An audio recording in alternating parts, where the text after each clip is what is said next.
न्याय यात्रा की शुरुआत आज से हो रही है। आप लोगों से क्या कहेंगे, मकसद और मुद्दे इस यात्रा के दरमियान क्या रहने वाले हैं? आज मकर संक्रांति है। सबसे पहले तो हम अपनी पार्टी भारतीय राष्ट्रीय कांग्रेस की तरफ से पूरे देश को मकर संक्रांति की बहुत बधाई देते हैं।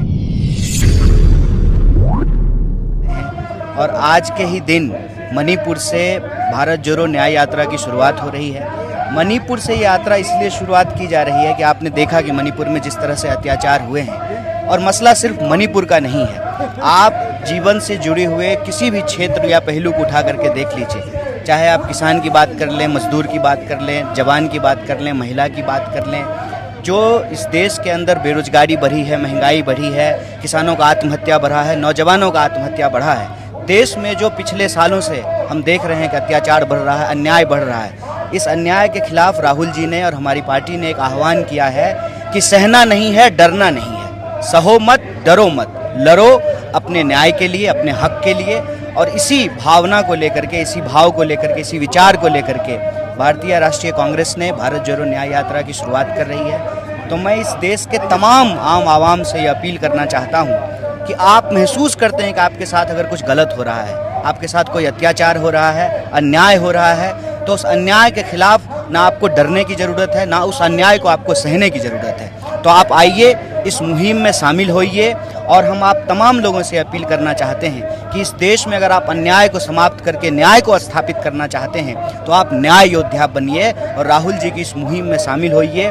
देश को इस मौके पे हम ये आग्रह करना चाहते हैं कि बिना लड़े कुछ भी नहीं मिलता है, अपने हक के लिए लड़ना पड़ता है। देश की आज़ादी के लिए भी लोगों को लड़ना पड़ा था अंग्रेज़ों के खिलाफ, तब आज़ादी मिली थी। तो इस देश में अगर हम चाहते हैं कि अन्याय स्थापित ना हो जाए, अन्याय का राज ना हो जाए, क्योंकि पिछले दिनों से हम देख रहे हैं कि लगातार आप किसी भी वर्ग या समूह को उठा करके देख लीजिए, किसी भी जाति या लिंग, भाषा, बोली, क्षेत्र, संस्कृति के लोगों को उठा करके देख लीजिए, तो कहीं ना कहीं देश में अन्याय बढ़ा है। और इस अन्याय के खिलाफ आप तमाम लोगों से यह आग्रह है कि आप इसमें शामिल हो, न्याय योद्धा बने और भारत जोड़ो न्याय यात्रा में शामिल होकर के अन्याय के खिलाफ न्याय के इस आवाज। मैं समझता हूँ इतनी बड़ी यात्रा हिंदुस्तान में पहला भी नहीं हुआ, आगे भी नहीं होगा, वो आज हो रहा है उनके नेतृत्व में। दूसरी चीज ये जो है, मणिपुर को मोदी जी आते हैं वोट पूछने के लिए, लेकिन जब मोदी जी यहां के लोग मुसीबत में हैं तो उस वक्त इधर मुंह वो समंदर के ऊपर शहर करते फिरते हैं और बैठे जगह जप करते बैठते हैं, राम राम राम राम। अरे भाई, मुख में राम बगल में छुरी, ये मत करो जनता के साथ।